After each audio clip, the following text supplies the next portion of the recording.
Sino si Saitama? Si Saitama ang pangunahing bida ng seryeng One Punch Man at ang pinakamakapangyarihang kalbo na umiiral sa serye. Nahaharap si Saitama sa isang sariling krisis ng buhay dahil napakalakas na niya ngayon para makakuha ng anumang kasiyahan mula sa pakikipaglaban. Sa una ay isa lamang siyang bayani para makapaglibang, si Saitama ay nagparehistro kalaunan sa Hero Association upang maging isang propesyonal na bayani at para ipagtanggol ang kanyang tahanan sa Z-City mula sa mga halimaw na kontrabida at sa iba pang mga banta. Sa ilalim ng Hero Association, itinalaga sa kanya ang pangalan ng bayani na Cape Baldi at kasalukuyang nasa ikapitong rank sa B-Class. Sa maagang buhay, nakatira si Saitama sa kanyang apartment sa Z-City Ghost Town ng mag-isa. Noong bata pa si Saitama, madalas siyang manood ng mga superhero na palabas at nangangarap din siyang maging bayani balang araw. Sa ikalawang araw ng pag-aaral sa high school, nagbabasa si Saitama tungkol sa kalusugan at pisikal na edukasyon. Hindi niya naririnig ang usapan tungkol sa dalawang third-year bully na binugbog ang isang freshman na tinawag nilang bicycle commuter noong nakaraang araw. Pagkatapos ng klase sa tag-ulan, pinapanood ni Saitama ang balita tungkol sa isang patuloy na insidente ng mga halimaw sa Z-City at ang dumaraming pagsiklab ng mga halimaw sa nakalipas na dekada. Kalaunan ay nakatulog si Saitama at nakalimutang gawin ang kanyang takdang aralin. Kinabukasan ay tinawag siya ng kanyang homeroom teacher sa silid ng guro upang pagsabihan siya. Habang papunta sa teacher's room, nakaharap niya ang mga third-year bully na nang bully sa bicycle commuter. Hinihingi nila ang kanyang wallet ngunit sinabi sa kanila ni Saitama na wala siya nito at sa halip ay naghahanda siyang labanan sila. Gayunpaman, masyadong mahina si Saitama para ipagtanggol ang sarili at ninakaw ng mga bully ang kanyang 200 yen. Biglang sinugod ni Piggy Banking ang isa sa mga nananakot, at kinuha ang pera sa kanila. Nalaman ni Saitama na isa sa mga dahilan ng bully sa pagnanakaw ng pera ay upang bayaran ang mga pananghalian ng kanyang nakababatang kapatid. Hinabol ni Saitama ang halimaw upang maibalik ang pera ngunit itinulak siya ng halimaw sa pader. Matapos talunin ng mga pulis at special forces ang halimaw, bumalik si Saitama sa paaralan upang makita ang kanyang homeroom teacher at pinagalitan ng guro si Saitama dahil sa kanyang pag-uugali. Sa kanyang pag-uwi, iniisip ni Saitama kung gaano siya hindi karapat-dapat para sa lipunan. Makalipas ang ilang mga taon pagkatapos ng isa pang nabigong panayam, isang nalulungkot na Saitama ang nakatagpo ni Crablanti sa kalye. Napansin ni Crablanti ang walang buhay na mga mata ni Saitama at iniligtas ang kanyang buhay. Sinabi niya kay Saitama na ang biktimang hinahabol niya ay isang batang may malaking baba. Habang naglalakad siya, nakita ni Saitama ang batang binanggit ni Crablanti. Gayunpaman, ang kanyang makasariling saloobin ay lumitaw at nagpasya siyang huwag makialam dito. Biglang sumulpot si Crablanti sa likod ng bata at inatake ito, ngunit biglang iniligtas ni Saitama ang bata na ikinagulat ng kanyang sarili. Hinikayat niya ang bata na tumakas at naitanong kung bakit gustong patayin ni Crablanti ang bata. Habang ipinapaliwanag ni Crablanti ang kalukuhang ginawa ng bata sa kanya, tumawa si Saitama at binanggit ng malakas kung paano kahawig ng halimaw ang isang nilalang mula sa cartoon movie na pinanood niya noong bata pa siya. Galit na galit, hinampas ni Crablanti si Saitama at sa huli na pagpasyahang tuparin ang kanyang pangarap noong bata pa na maging isang superhero sa pamamagitan ng pakikipaglaban. Pagkatapos ay tinali ni Saitama ang isang mata ni Crablanti gamit ang isang loop ng kanyang kurbata at pinunit ito. Lingid sa kanyang kaalaman, sinabi ng bata sa kanyang lolo ang pangyayari at nagpasya ang lolo na lumikha ng samahan ng mga bayani upang maiwasan ang mga katulad na insidente. Sa paglutas ng mga insidente tulad nito at maging isang makapangyarihang bayani, sinimulan ni Saitama ang isang pang-araw-araw na schedule ng pagsasanay na binubuo ng 100 push-up, 100 sit-up at 100 squats kasama ang pagtakbo sa 10 kilometro bawat araw. Kumakain siya ng 3 beses sa isang araw ngunit isang saging lamang bilang almusal at hindi rin gumagamit ng aircon para lumakas ang kanyang resistensya sa pag-iisip. Ang mga pang-araw-araw na gawaing ito ay napakahirap at nagdulot ng matinding pananakit ng kanyang katawan, pananakit ng kalamnan at pagsusuka ng dugo. Gayunpaman, hindi sumuko si Saitama at ipinagpatuloy ang kanyang pagsasanay araw-araw. Sa ika-300 araw ng pagsasanay ni Saitama, naramdaman na ng kanyang katawan ang mga epekto ng labis na pag-eehersisyo. Nagpakita si Saitama ng mga palatandaan ng pag-unlad tulad ng pagkawasak ng kotse matapos iligtas ang isang batang lalaki mula sa isang aksidente.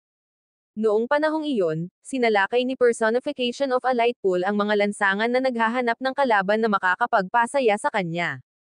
Sinuntok ng halimaw ang mga kotse at gusali habang patuloy siyang naghahanap.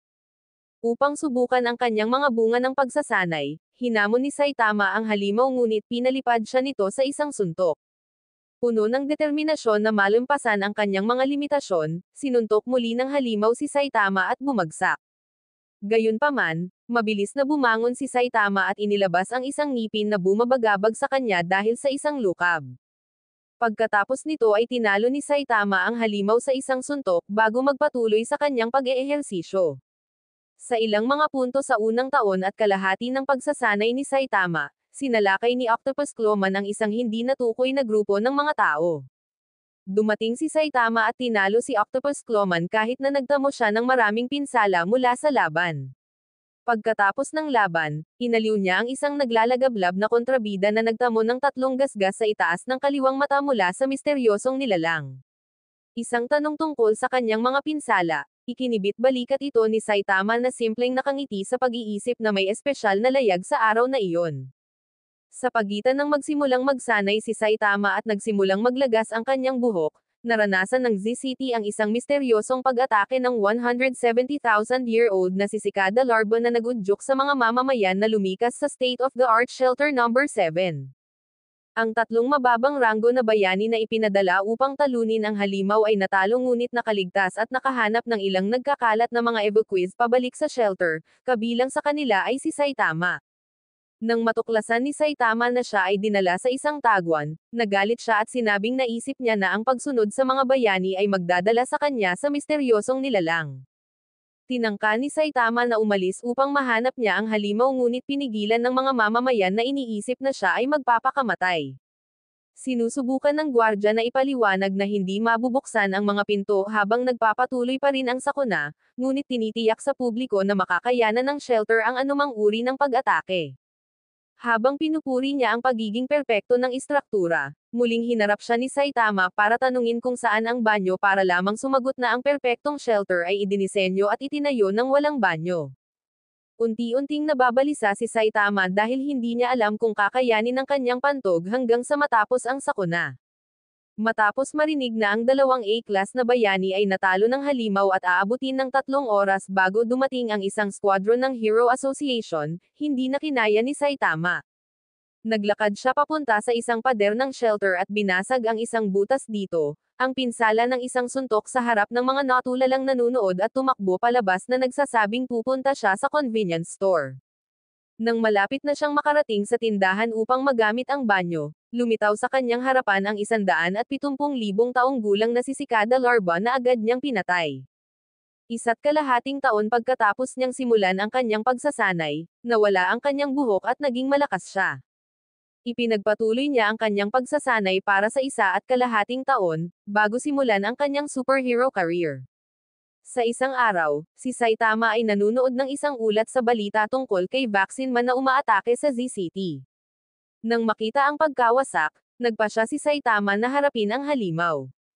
Lumitaw si Saitama sa tamang oras upang iligtas ang isang batang babae mula kay Vaccine Man. Tinanong ng halimaw kung sino si Saitama, pagkatapos ay sumagot si Saitama na siya lang ang taong bayani para makapaglibang. Matapos ang pag-aatubili na makinig sa galit ng halimaw at panoorin ang pagbabago nito, pinatay ito ni Saitama sa isang suntok. Pagkatapos nito, sumisigaw siya sa pagkadismaya sa isa pang madaling tagumpay. Makalipas ang ilang oras, nabalitaan ni Saitama ang tungkol sa isang demonyong sakuna sa DCT dahil sa magkapatid na mautak at malaman. Lumitaw si Saitama sa balikat ni Maruguri at sinabihan siyang magsuot ng pantalon.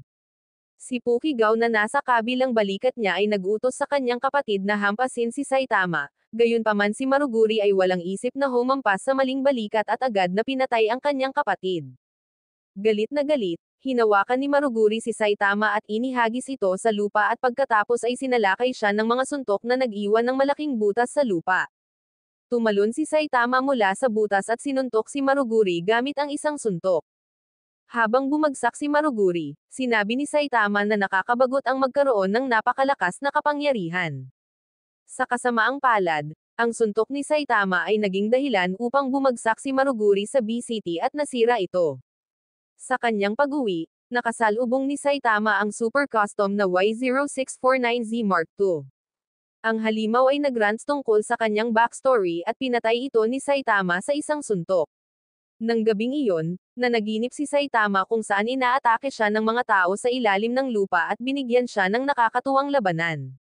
Sa kasamaang palad, nagising si Saitama sa tunog ng tunay na mga tao sa ilalim ng lupa at agad na pinatay ni Saitama ang isang pinuno habang ang mga taga-sunod nito ay umatras. Salamat sa panonood. Kung gusto mo ng part 2, mag-comment ka lang sa baba.